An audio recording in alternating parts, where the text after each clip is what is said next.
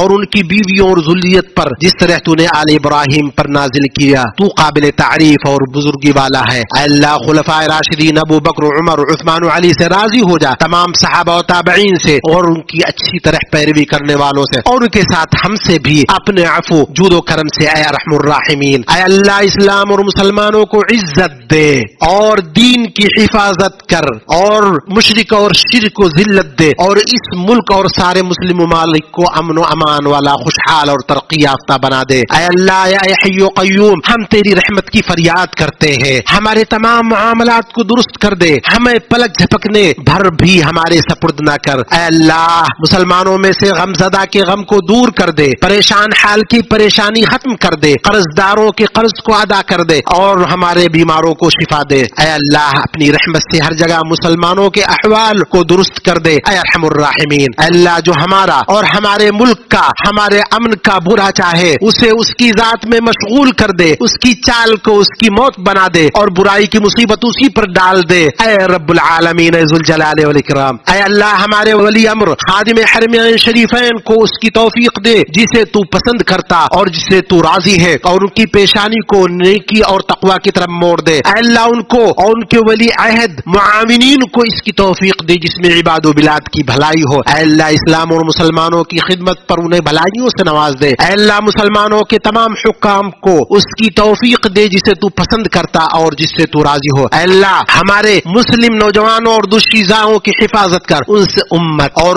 وطن کو نفع دے۔ اے اللہ ایمان کو ان کے نزدیک محبوب بنا دے، اسے ان کے دلوں میں مزین کر دے، اور کفر اور فسوق اور نافرمانی کو ان کے نزدیک ناپسندیدہ بنا دے اور انہیں ہدایت یافتہ کر دے۔ اے اللہ ہمارے گناہوں کو بخش دے، اے اللہ ہماری توبہ کو قبول فرما لے، اور تو بڑا رحیم ہے۔ سبحان ربک رب العزت عما یصفون وسلام علی المرسلین والحمد للہ رب العالمین۔